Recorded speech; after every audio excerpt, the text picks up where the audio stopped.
இன்றைய இந்த காணொளியில் நாங்கள் என்ன பார்க்க இருக்கிறோம் அப்படின்னு சொன்னால், நம்முடைய கடந்த கால கர்மா, அந்த கர்மாவை எப்படி நாங்கள் இல்லாமல் செய்யலாம், முக்கியமான 5 முறைகளை பற்றி சொல்லப்படுகின்றது. கடந்த கால கர்மாவின் அடிப்படையில் தான் நம்முடைய வாழ்க்கை இயங்கிக் கொண்டே இருக்கிறது.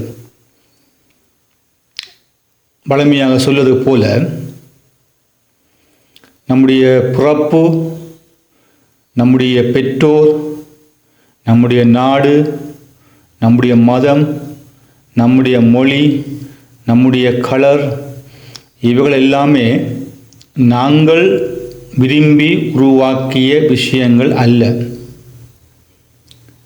இவை எல்லாமே ஏற்கனவே தீர்மானிக்கப்பட்டவை. அதைத்தான் நாங்கள் விதி என்றோம். பிறக்கும்போதே அழகாக பிறப்பது, அழகில்லாமல் பிறப்பது, நற்சுகத்தோடு பிறப்பது, ஆயுள் முழுக்க சுமக்கின்ற நோய்களோடு பிறப்பது, ஊனமாயிருப்பது, இது எல்லாமே நாங்கள் விரும்புவது கிடையாது. இருந்தாலும் ஏதோ ஒன்று எங்கள் மேலே ஆதிக்கம் செலுத்தி அப்படி எங்களை பிறக்க வைக்கின்றது. அதனால தான் எங்களுடைய விருப்பு பொறுப்புக்கு அப்பால எங்களுடைய வாழ்க்கையில் ஏதோ ஒன்று, ஏதோ ஒரு சக்தி ஆதிக்கம் செலுத்தி அந்த நிபந்தனைக்கு ஏற்ற மாதிரி எங்களை பிறக்க வைக்கின்றது. பிறந்த விற்பாடு கூட நாங்கள் சில வேளைகளில் உணர்வு இல்லாமல் இருக்கலாம், அறியாமல் இருக்கலாம். அந்த கர்ம அல்லது அந்த விதி, அந்த சக்தி தான் பல விஷயங்களை தீர்மானிக்கின்றது. அதனால தான் இந்த ஞானம் பெற்றவர்கள், முன்னறிவு உள்ளவர்கள் இந்த கர்மாவை எப்படி இல்லாமல் செய்யலாம் அல்லது கர்மாவை எப்படி போக்கலாம், கர்மாவை எப்படி குறைக்கலாம் என்று தான் இந்த உலக வாழ்வில், இந்த பிறப்பு வாழ்க்கையில் யோசிப்பார்கள். அதில் இந்த 5 முக்கியமான கருவிகள் அல்லது முறைகள் இருக்கின்றது. அதன் மூலமாக கர்மாவை போக்கலாம், குறைக்கலாம் என்று சொல்லப்படுகின்றது. முதலாவது தன்னலமற்ற சேவை. இது கர்ம யோகத்துக்குள்ளே வருகின்றது. ஸ்ரீகிருஷ்ணர் பகவத்கீதையில் சொல்வது போல, செய்ய வேண்டிய கடமையை ஆசையின்றி எதிர்பார்ப்பின்றி செய். அது கர்ம யோகமாகும். செய்ய வேண்டிய கடமையை ஆசையின்றி எதிர்பார்ப்பின்றி செய். அது கர்ம யோகமாகும். விளக்கம் என்னென்றால், தன்னலமற்ற சேவை என்பது பிறருக்காக எந்த பலனையும் எதிர்பாராமல் செய்வது. இது ஒரு மனிதனுடைய சுயநலத்தை நீக்கி அவனுடைய மனசில் இருந்து பழைய கர்மங்களை தீர்க்கின்ற சக்தி வாய்ந்த ஒரு வழி என்று ஆதி காலத்திலே சொல்லப்படுகின்றது. அதனால தான் மகான்கள் இதை தங்களுடைய வாழ்க்கையில் ஒவ்வொரு நாளும் கடைப்பிடித்து பயிற்சியாக செய்து வந்தார்கள். அன்னை சாயை பார்த்தீங்கன்னால் தன்னுடைய வாழ்க்கை முழுவதையும் நோயாளர்களுக்காக அர்ப்பணித்தார்.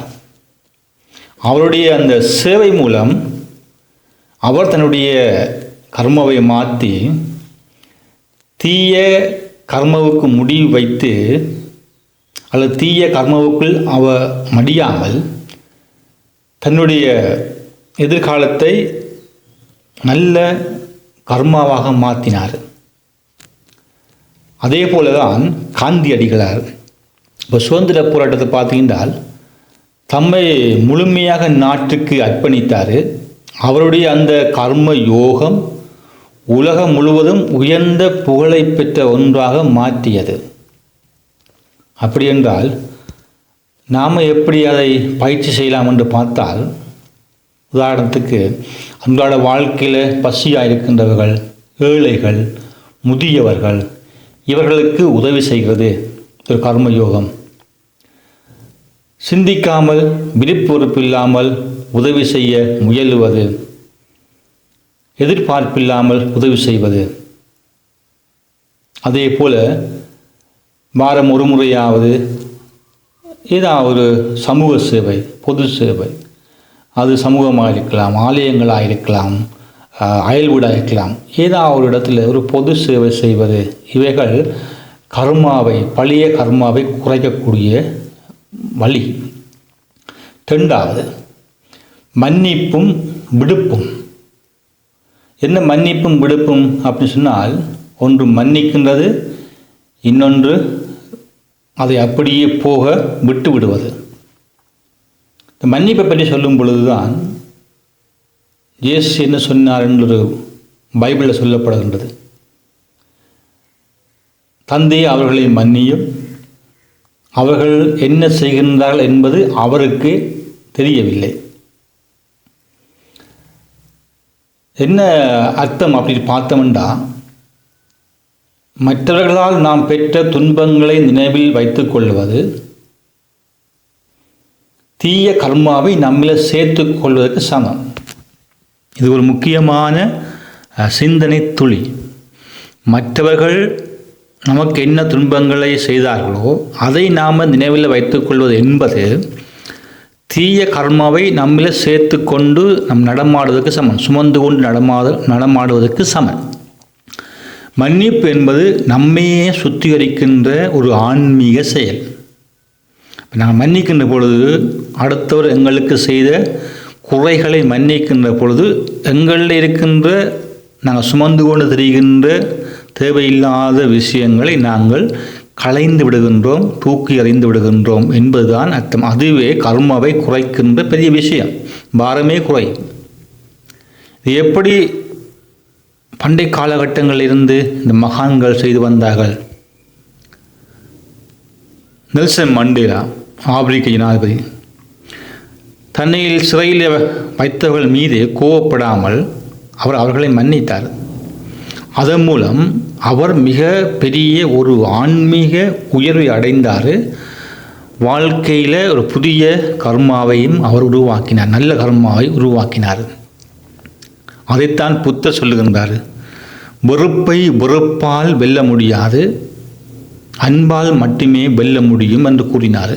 வெறுப்பை வெறுப்பால் வெல்ல முடியாது, அன்பால் மட்டுமே வெல்ல முடியும் என்று கூறினார். இது எப்படி நாம் எங்களுடைய வாழ்க்கையில் பயிற்சி செய்யலாம் என்றால், துன்பத்தை தந்தவர்களை மனசில் மன்னிக்கிறது, மனதுக்குள் அவர்கள் அவற்றை புரிந்து கொள்வார்கள் என்று நம்பிக்கையோடு விட்டுவிடுவது, மன்னிக்காமையை தினமும் எழுதி பார்த்து அதிலிருந்து நாங்கள் விடுபட முயல்வது, மன்னிக்க முடியவில்லை என்பதை தினம் எழுதி அதிலிருந்து விடுபட்டு கொள்வது.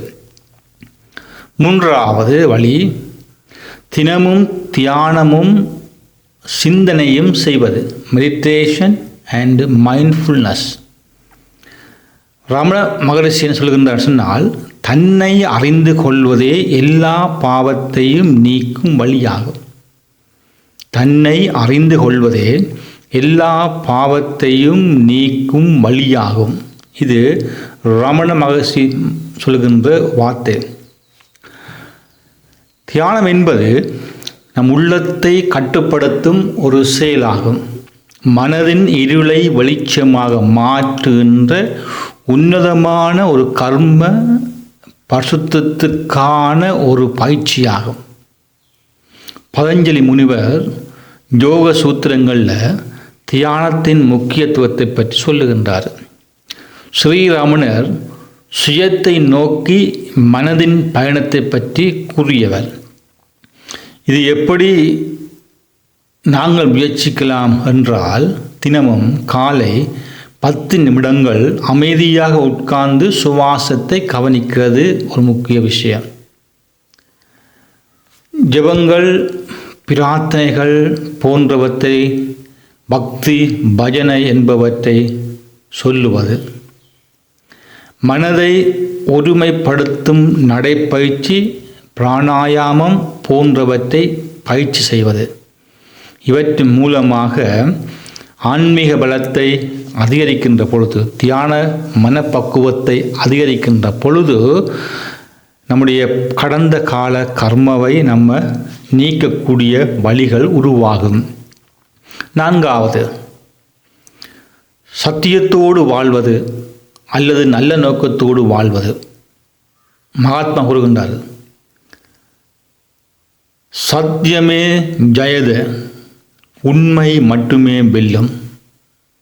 அதாவது உண்மை பேசுவது, நேர்மையான வாழ்வு நடத்துவது மற்றும் யாரையும் ஏமாற்றாமல் செயல்படுவது தீய கர்மவின் வேரை வெட்டுகின்ற ஒரு முறையாகும். நாம் உண்மை பேசுகின்ற போது, நேர்மையோடு வாழுகின்ற பொழுது, நல்ல நடத்தையோடு வாழுகின்ற போது, யாரையும் ஏமாற்றாமல் செயல்படுகின்ற பொழுது, அது எப்படி என்று சொன்னால் தீய கர்மாவினுடைய வேரை வெட்டுகின்ற ஒரு முறை என்று சொல்லப்படுகின்றது. இது எப்படி மகான்கள் செய்திருக்கின்றார்கள் சொன்னால், திருவள்ளுவர் திருக்குறளில் சொல்லுகின்றார், ஈதல் இசைபட வாழ்தல் அது வந்தி நீதி நெறி இன்மை உறும் என்று கூறியுள்ளார். ஈதல் இசைபட வாழுதல் அது வந்தி நீதி நெறி இன்மை உறும் என்று கூறியுள்ளார். இப்போ ஈதல் இசைபட வாழுதல், அதோடு ஈதல் கொடுக்கிறது, கொடுக்கிறதோடு கொடுக்கிறது மட்டும் ஒரு புனிதமான செயல் என்று எண்ணிவிட்டு நீதி இல்லா தன்மையில் சேர்க்க முடியாது.